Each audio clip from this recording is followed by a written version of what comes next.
ეკონომიკა და ვაჭრობა მსოფლიო გეოპოლიტიკის განუყოფელი ნაწილია. ჩვენ ხშირად ვსაუბრობთ რესურსებზე, რომლებსაც სტრატეგიული მნიშვნელობა აქვთ. ნავთობზე, კრიტიკულ მინერალებზე, ნახევარგამტარებზე, ანუ ჩიპებზე, მაგრამ რესურსად დარჩება, თუ მისი მსოფლიოში გაყიდვა შეუძლებელი იქნება. და სწორედ აქ ჩნდება ის ფაქტორი, რომელზეც გაცილებით იშვიათად ვლაპარაკობთ. მსოფლიო სავაჭრო გზები და მათი საკვანძო წერტილები. საუბარია სრუტეებზე, არხებზე და საზღვაო მარშრუტებზე, სადაც გადის ნავთობი, გაზი, საკვები, ტექნოლოგიები და სამხედრო აღჭურვილობაც კი. ერთი ასეთი გეოგრაფიული წერტილის გადაკეთვაც კი შეიძლება ნიშნავდეს ფასების ნახტომს, ინფლაციას ან თუნდაც სამხედრო კრიზისს. სწორედ ამიტომ ამ ეპიზოდში გაგაცნობთ მსოფლიო საზღვაო მარშრუტების არტერიებს, ანუ choke point-ებს, სადაც ვაჭრობა, ძალა და გეოპოლიტიკა იკვეთება. მაგრამ სანამ დავიწყებთ, მინდა გთხოვოთ, რომ გამოიწეროთ ჩვენი არხი და ასე, უფასოდ და ეფექტურად დაგვეხმაროთ განვითარებაში. მე ვარ ქეთევან ჭინჭარაძე, ეს კი დამოუკიდებელი ანალიტიკური ინიციატივა ცნობისთვის. დავიწყოთ ჰორმუზის სრუტით, ახლო აღმოსავლეთში, ადგილით, რომელსაც ხშირად ნავთობის არტერიას უწოდებენ. სწორედ აქედან იწყება გზა, რომლითაც ნავთობი და სხვა ტვირთები სპარსეთის ყურიდან მსოფლიო ბაზრებისაკენ მიედინება. ჩვენ კი ნაბიჯ-ნაბიჯ გავყვეთ სტრატეგიულ წერტილებს და წინაღობებს, რომლებსაც ტვირთები ევროპამდე გადიან. ჰორმუზის სრუტე სპარსეთის ყურესა და ომანის ყურეს შორის მდებარეობს და ყურის ქვეყნებს არაბეთის ზღვასთან, იქიდან კი მსოფლიო ოკეანესთან აკავშირებს. სამხრეთ შესასვლელიდან სრუტეს გაერთიანებული არაბეთის საამიროებიც ესაზღვრება. ჰორმუზის სრუტეში გადის მსოფლიო ნავთობის ექსპორტის დაახლოებით 20% და თხევადი ბუნებრივი აირის დიდი ნაწილი. წარმოიდგინეთ, ყოველი მეხუთე ბარელი, რომელიც მსოფლიო ბაზარზე იყიდება, ამ ვიწრო მონაკვეთში გადაადგილდება. საერთაშორისო სამართლის მიხედვით, აქ ირანსაც და ომანსაც აქვთ ტერიტორიული წყლები, მაგრამ პრაქტიკაში ირანს უფრო დიდი გავლენა აქვს. ამას კი ორი მთავარი მიზეზი გააჩნია. ჰორმუზის სრუტე არც ისე ვრცელია. მისი ყველაზე ვიწრო მონაკვეთი დაახლოებით 33 კილომეტრია, ხოლო უსაფრთხო ნავიგაციის ზოლები კიდევ უფრო ნაკლები. მთავარი გზა, სადაც უზარმაზარი ნავთობტანკერები და სავაჭრო გემები მოძრაობენ, ირანის სანაპიროსთან ბევრად უფრო ახლოს გადის, ვიდრე ომანთან, რაც ირანს აძლევს შესაძლებლობას უშუალო ფიზიკური ზეწოლა მოახდინოს ტრაფიკზე. ამას ემატება ის ფაქტიც, რომ სრუტის ჩრდილოეთ მხარეს ირანს სამხედრო ძალები ჰყავს განლაგებული და მის სიახლოვეს აკონტროლებს რამდენიმე სტრატეგიულ კუნძულს, რაც მას სამხედრო უპირატესობას ანიჭებს. ცნობისთვის, სამ კუნძულზე, რომელთაც ირანი აკონტროლებს, აბუ მუსაზე, დიდი ტუმბის კუნძულზე და პატარა ტუმბის კუნძულზე, საუდის არაბეთს აქვს ტერიტორიული პრეტენზია. სრუტის სამხრეთ მხარეს ომანიც ფლობს მუსადამის ნახევარკუნძულს, მაგრამ ისტორიულად ომანი ნეიტრალურ საგარეო პოლიტიკას ატარებს და არ აქვს ისეთი მასშტაბის სამხედრო ძალა ან ინფრასტრუქტურა, რომელიც სრუტეში გემების გადაადგილებაზე რეალური ზეწოლის ან კონტროლის საშუალებას მისცემს. სწორედ ამიტომ, როცა ჰორმუზის სრუტის სტრატეგიულობაზე ვსაუბრობთ, ძირითადად მხედველობაში გვაქვს ირანის გავლენა. ამიტომ შემთხვევითი არაა, რომ ირანში და ახლო აღმოსავლეთში მიმდინარე მოვლენები ფეხზე აყენებს მსოფლიოს. საუდის არაბეთი, ირანი, ერაყი, ქუვეითი, არაბეთის გაერთიანებული საამიროები. ყველა ეს ქვეყანა ჰორმუზზეა დამოკიდებული, რადგან მათი ნავთობი და გაზი სხვა გზით მსოფლიო ბაზარზე ვერ გავა, ან გავა მხოლოდ შეზღუდულად სახმელეთო გზებით. მაგალითად, საუდის არაბეთს აქვს აღმოსავლეთ-დასავლეთის მილსადენი, რომელსაც ნავთობი და გაზი წითელი ზღვის პორტამდე მიაქვს. ემირატებს კი გააჩნია აბუ-დაბის ნედლი ნავთობის მილსადენი, რითაც ნავთობის პირდაპირ ომანის ყურამდე მიტანა შეუძლია. მსგავსი ალტერნატიული მარშრუტები კიდევ ბევრია, მაგრამ შეზღუდული გამტარიანობის და სრულად ვერ ჩაანაცვლებენ საზღვაო ტრანსპორტს. დონალდ ტრამპის უსაფრთხოების სტრატეგიაში კი პირდაპირ წერია. ამერიკას ყოველთვის ექნება ინტერესი, რომ სპარსეთის ყურის ენერგომარაგები არ მოხვდეს პირდაპირ მტრის ხელში და ჰორმუზის სრუტე დარჩეს ღიად. წითელი ზღვა კი იყოს ნავიგაციისათვის უსაფრთხო და გამტარი. ამიტომ ჰორმუზის სრუტის თუნდაც დროებითი ჩაკეტვა მძიმე დაისახება მსოფლიო ენერგომარკეტებზე და სწორედ ეს არის ირანის კოზირი და გეოპოლიტიკური შანტაჟის ერთ-ერთი ბერკეტი, მაგრამ გეოპოლიტიკური წინაღობები ჰორმუზის სრუტეში არ მთავრდება. ჰორმუზის სრუტის შემდეგ ევროპამდე მისასვლელად გემებს უწევთ კიდევ ერთი ვიწრო ბაბელმანდების სრუტის გავლა, რომელიც წითელ ზღვას ჯერ ადენის ყურესთან და შემდეგ ინდოეთის ოკეანესთან აკავშირებს.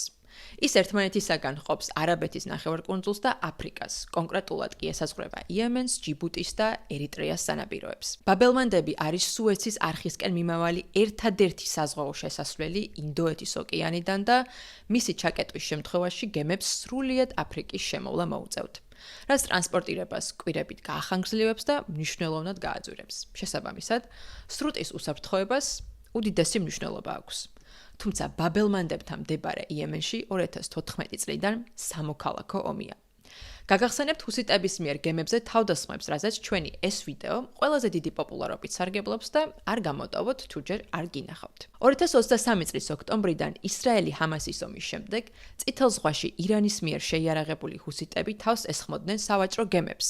მათი ძირითადი სამიზნე ისრაელთან დაკავშირებული გემები იყო, თუმცა რეალურად ეს საფრთხე გლობალურ ვაჭრობას შეეხო და ბევრი კომპანია იძულებული გახდა ტვირთები აფრიკის შემოვლით გაეგზავნა უსაფრთხოების მიზნით. ეს მოვლენები აჩვენებს, რომ ბაბელმანდების ჩაკეტვა თეორიული სცენარი კი არა, რეალური რისკია. ამიტომ რეგიონში მუდმივად ოპერირებს შეერთებული შტატების მეხუთე ფლოტი, რომლის ბაზაც ბაჰრეინში მდებარეობს, ხოლო ჯიბუტიში განთავსებულია კემპ ლემონიერი, რომელიც შეერთებული შტატების ერთადერთი მუდმივი სამხედრო ბაზაა აფრიკაში. აქვე სამხედრო ბაზები აქვთ საფრანგეთს, ჩინეთს, იაპონიას, რაც ნათლად აჩვენებს, რამდენად მაღალია ამ პატარა სრუტის გლობალური მნიშვნელობა. სწორედ ბაჰრეინის ბაზა აღმოჩნდა კრიტიკული 2023 წლის წითელი ზღვის კრიზისის გადასაჭრელად. ოპერაცია კეთილდღეობის მცველის ფარგლებში. ამერიკის სამხედრო საზღვაო ძალები ბაჰრეინის შტაბიდან აკვირდებოდნენ წითელ ზღვაში მიმდინარე მოქმედებებს, რაშიც დაახლოებით 7000 მეზღვაური ჩაერთო. ამერიკის ამ ოპერაციას კიდევ დაახლოებით 20 ქვეყანა შეუერთდა, მათ შორის გაერთიანებული სამეფო, კანადა, ავსტრალია, ახალი ზელანდია, ბაჰრეინი, ნიდერლანდები და სხვა.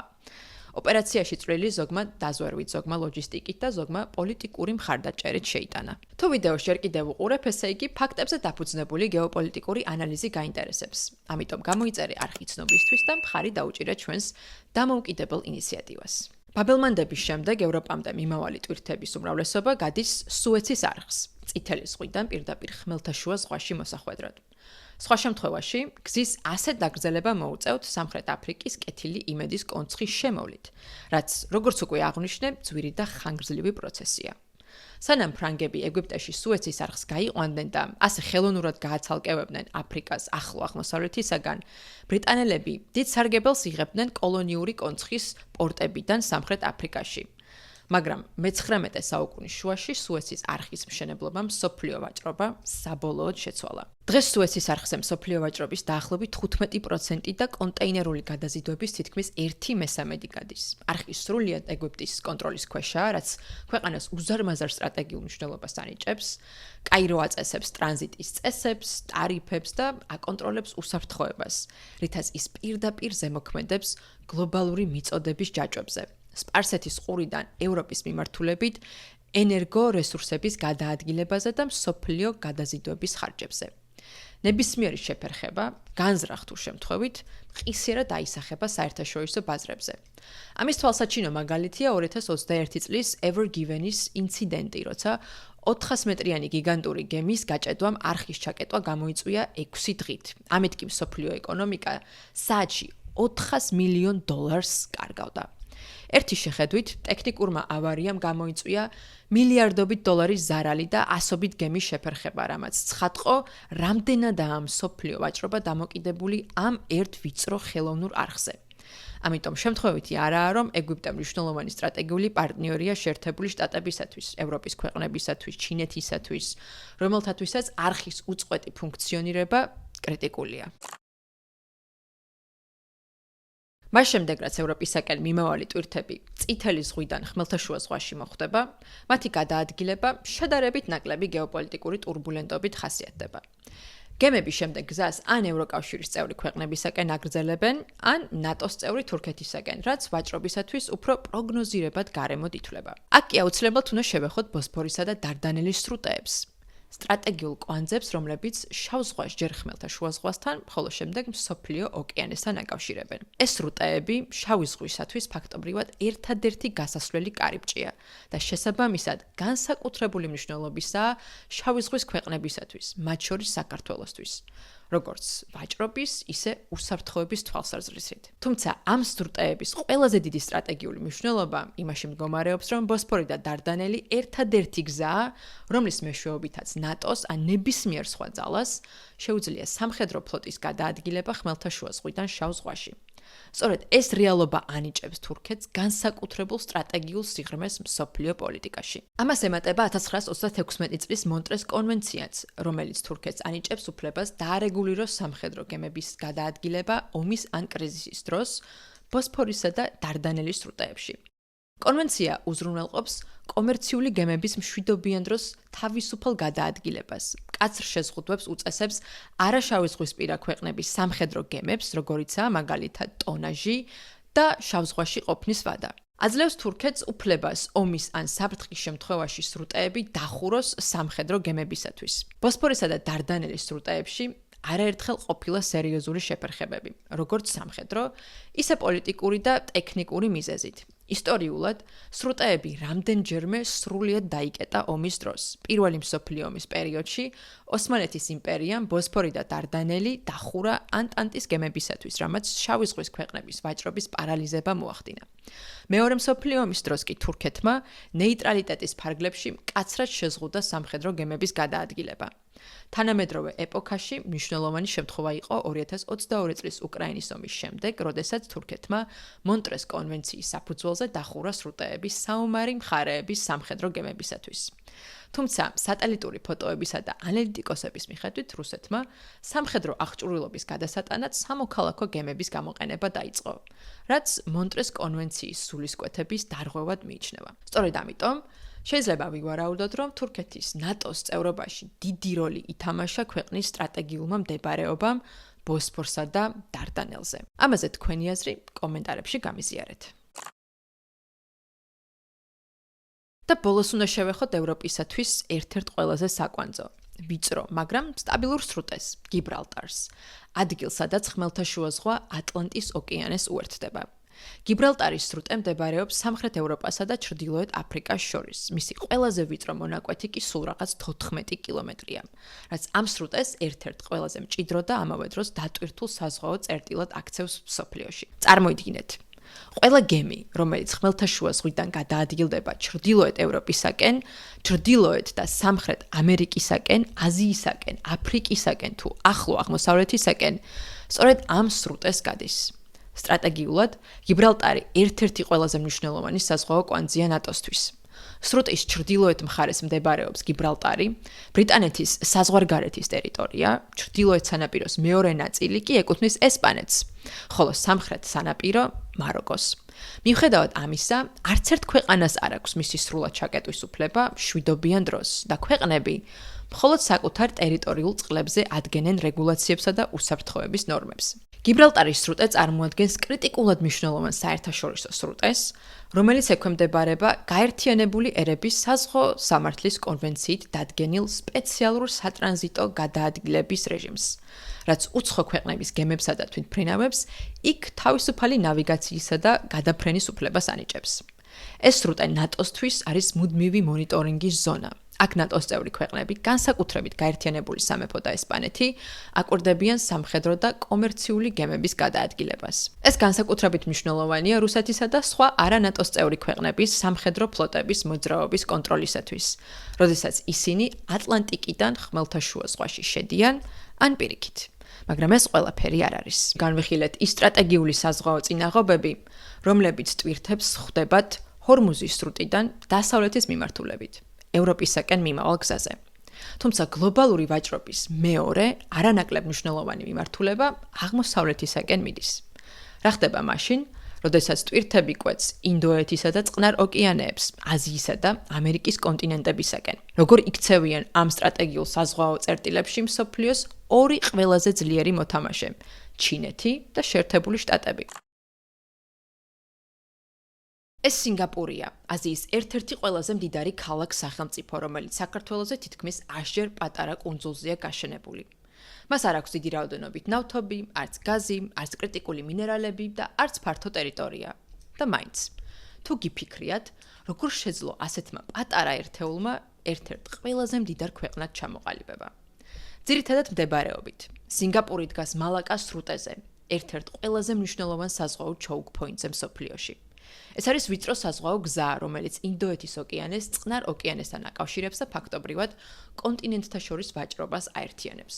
სწორედ აქ გადის მსოფლიო საზღვაო ვაჭრობის დაახლოებით 30-40%, მათ შორის ჩინეთის ნავთობის იმპორტის თითქმის 80%.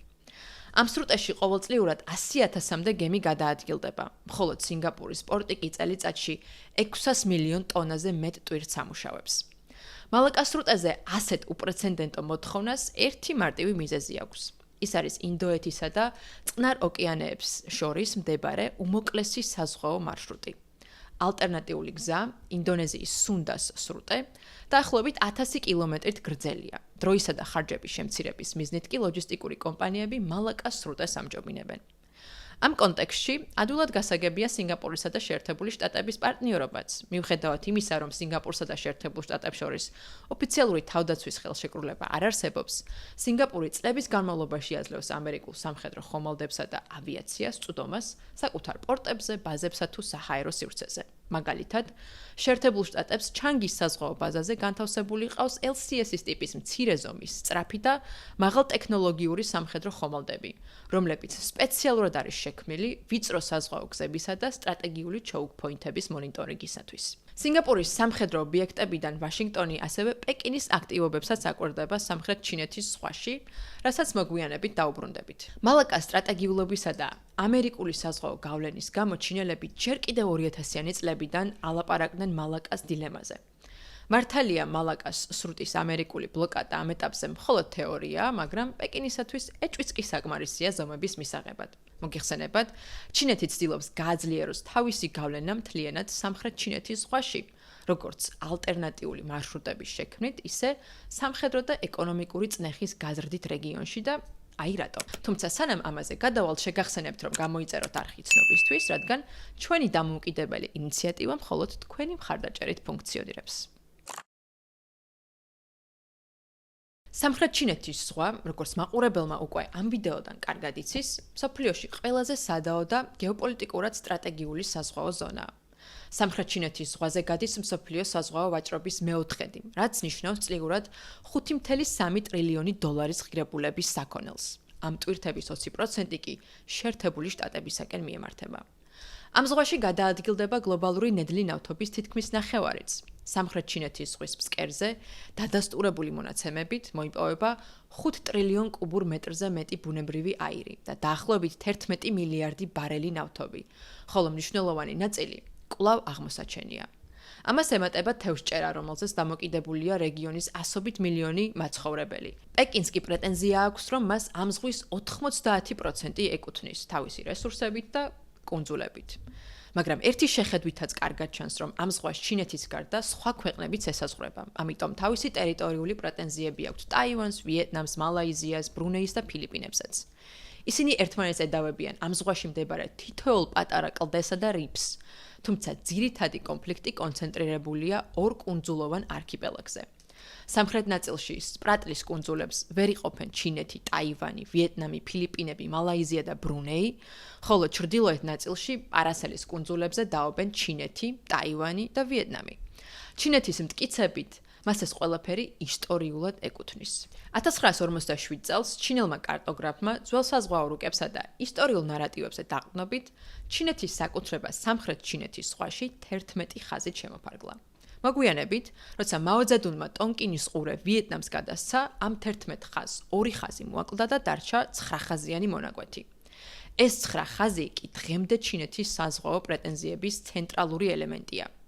2013 წელს ფილიპინებმა ჩინეთის საწინააღმდეგოდ სარჩელიც კი შეიტანა ჰააგის საერთაშორისო საარბიტრაჟო სასამართლოში, ხოლო 2016 წელს სასამართლომ დაადგინა, რომ ჩინეთის 9 ხაზიან მონაკვეთს იურიდიული საფუძველი არ გააჩნია.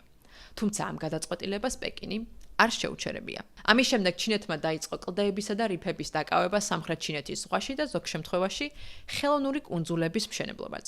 2013 წლიდან დაახლოებით 13 მილიონი კვადრატული მეტრი ახალი მიწა შეიქმნა რეგიონში, რაც მნიშვნელოვნად ზრდის ჩინეთის სამხედრო და ადმინისტრაციულ კონტროლს. ჩინეთთან ერთად ხელოვნურ კუნძულებს აშენებს ვიეტნამიც, რაც გვანიშნებს, რომ სხვა ქვეყნები არაპირებენ ჩინეთის ქმედებებს გულხელ დაკრეფილმა უყურონ. ჩინეთის გაძლიერება სამხრეთ ჩინეთის ზღვაში განსაკუთრებულად არაწყობს შეერთებულ შტატებს. ტრამპის ადმინისტრაციის უსაფრთხოების სტრატეგიაში ხაზგასმით წერია, რომ ვაშინგტონისათვის პრიორიტეტია სავაჭრო გზების გამავლობა და ამ ზღვაში შეერთებული შტატები არ დაუშვებს რომელიმე ერთი ძალის გაბატონებას. ვაშინგტონს ტრამპის ადმინისტრაციამდეც მსგავსი დამოკიდებულება ჰქონდა. 2015 წლიდან შეერთებული შტატები სამხრეთ ჩინეთის ზღვაში ატარებს ნავიგაციის თავისუფლების ოპერაციებს, FONOPS, რაც გულისხმობს ამერიკული სამხედრო გემებისა და ავიაციის მიზანმიმართულ გავლას იქ, სადაც ჩინეთი სუვერენიტეტს აცხადებს ან უცხო ქვეყნების გადაადგილებას ზღუდავს. ამ ოპერაციებით ვაშინგტონი იცავს ნავიგაციის თავისუფლებას და მკაფიო სიგნალს უგზავნის ჩინეთსა და რეგიონის სხვა ქვეყნებს, რომ სამხრეთ ჩინეთის ზღვა ვერ იქნება ვერცერთი ძალის ექსკლუზიური სივრცე. ამასთან ერთად შეერთებულ შტატებს რეგიონში ყავს მჭიდრო სამხედრო მოკავშირეები: იაპონია, სამხრეთ კორეა და ფილიპინები, რომლებიც სამხრეთ ჩინეთის ზღვის გადაზიდვებზე პირდაპირ არიან დამოკიდებულები. ვაშინგტონს თითოეულთან გაფორმებული აქვს ორმხრივი თავდაცვის ხელშეკრულება, რაც ნიშნავს, რომ თუ ამ ქვეყნებს სამხედრო საფრთხე შეექმნებათ, მათ დაცვაში შეერთებული შტატები ჩაერთვება. ფაქტიურად სამხრეთ ჩინეთის ზღვაში წყდება ვინ აკონტროლებს აზიის სავაჭრო არტერიებს. მაგრამ ყველა ტვირთის დანიშნულების ადგილი აზია არ არის. მათი დიდი ნაწილი უნდა მოხდეს ამერიკის ბაზარზე და როცა აზიიდან ამერიკისაკენ მიდიხარ და პირიქით, ვერ ასწდები კიდევ ერთ სტრატეგიულ წერტილს – პანამის არხს. პანამის არხი ერთადერთი ხელოვნური გამყოფია ჩრდილოეთ და სამხრეთ ამერიკის კონტინენტებს შორის. ანუ ბუნებრივად ეს კონტინენტები ერთმანეთს ხმელეთითებ მისდა, რომ არა პანამის არხი კონტინენტების აღმოსავლეთ ნაწილზე მოსახვედრად გემებს მთლიანად სამხრეთ ამერიკის შემოვლა მოუწევდათ დრეიკის სრუტით ან ჩრდილოეთ ამერიკის ბერინგის სრუტით. გარდა იმისა, რომ ეს ორი ალტერნატიული მარშრუტი ძალიან გრძელია, რაც ზრდის გადაზიდვის დროსა და საფასურს, ორივე სრუტე მსოფლიოში ყველაზე სახიფათოდ მიიჩნევა გემებისათვის. ბერინგის სრუტე ძნელად გაუვალია არქტიკული ყინულის, სიღრმის სიმცირის, ხშირი ნისლისა და მკაცრი ამინდის გამო, ხოლო დრეიკის სრუტე ძლიერი ოკეანური დინებების, უკიდურესად მაღალი ტალღებისა და დაუცველი ღია გეოგრაფიის გამო. შესაბამისად, პანამის არხი არის იდეალური გამოსავალი, რომელიც შეერთებული შტატების დაკვეთით აშენდა. ამის გამო არხი ვაშინგტონის კონტროლის ქვეშ თითქმის მთელი მე-20 საუკუნის მანძილზე იყო და განსაკუთრებულ როლს ასრულებდა როგორც მეორე მსოფლიო ომის, ისე ცივი ომის პერიოდში, როდესაც შეერთებული შტატები მას სამხედრო და სტრატეგიული მიზნებისათვის იყენებდა. თუმცა 1967 წელს პრეზიდენტმა ჯიმი კარტერმა პანამასთან შეთანხმებას მოაწერა ხელი და არხი მე-20 საუკუნის ბოლოს პანამის მმართველობაში გადავიდა. სწორედ ამ გადაწყვეტილებას აკრიტიკებს დონალდ ტრამპი და ამბობს, რომ პანამის არხი შეერთებულ შტატებს უნდა დაუბრუნდეს. The Panama Canal was built by Americans for Americans, not for others, but others could use it. პანამის არხი შეერთებული შტატებისათვის არის სავაჭრო არტერია, ხოლო პანამისათვის უკიდურესად მომგებიანი მონოპოლია. აქ გამავალი გემების 70% ან შტატებისაკენ მიდის, ან იქიდან მოდის. 2024 წელს კი მისი შემოსავალი $5 მილიარდ აღემატებოდა. ამის 70% იყო წმინდა მოგება. იქიდან გამომდინარე, რომ არ არსებობს სხვა მოკლე საზღვაო გზა წყნარი ოკეანიდან ატლანტის ოკეანეში მოსახვედრად, პანამის არხის მმართველობა შეუძლია ფასები თავად დაადგინოს, რაც პირდაპირ ურტყამს ამერიკის ეკონომიკას. მაგალითად, საშუალო ზომის სატვირთო გემის სატრანზიტო ღირებულება დაახლოებით $280,000 ამერიკული დოლარია. დიდი ნავთობის გადამზიდისათვის კი საფასური ხან $9 მილიონ აღემატება. მაგრამ ეს ყველაფერი არ არის. პანამის არხზე მოთხოვნა იმდენად დიდია, რომ 2023 წელს, როცა არხში წყლის დონემ დაიწია, გემები თვეობით ელოდებოდნენ სატრანზიტო რიგს. ამ დროს პანამამ შემოიღო აუქციონის სისტემა, რაც იმას ნიშნავს, რომ რომელი კომპანიაც უფრო მეც გადაიხდიდა, იმის გემი გაივლიდა ორიგოდ. ერთ-ერთმა გადამზიდმა $4 მილიონი ამერიკული დოლარიც კი გადაიხადა არხის ურიგოდ გავლაში. სწორედ ამიტომ დონალდ ტრამპი პანამის ხელისუფლებასა და არხის მმართველობას ადანაშაულებს ამერიკული გემებისათვის ზედმეტად მაღალი ტარიფების დაწესებაში. მაგრამ ტრამპისათვის საფასურზე არანაკლებ მნიშვნელოვანია კიდევ ერთი ფაქტორი – ჩინეთი. პანამის არხის ერთ ბოლოში მდებარეობს კრისტობალის პორტი, ხოლო მეორე ბოლოში ბალბოას პორტი, რომლებსაც ჰონგ-კონგში რეგისტრირებული კომპანია მართავს. თუმცა 2026 წლის 30 იანვარს პანამის უზენაესმა სასამართლომ დაადგინა, რომ ამ კომპანიის საქმიანობა არაკონსტიტუციურია, რასაც ექსპერტები ამერიკის ზეწოლას უკავშირებენ.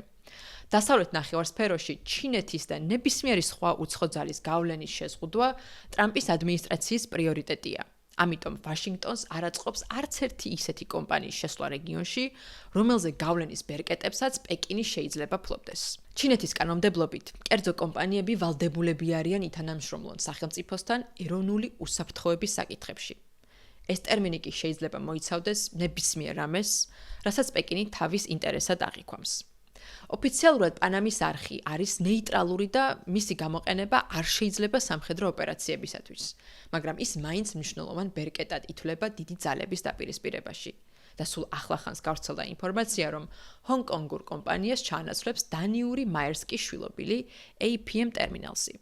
ამ სიახლეს კი ტრამპის ადმინისტრაციის გამარჯვებად აღიქვამენ. თუმცა თქვენი აზრი ტრადიციულად კომენტარებში გამიზიარეთ.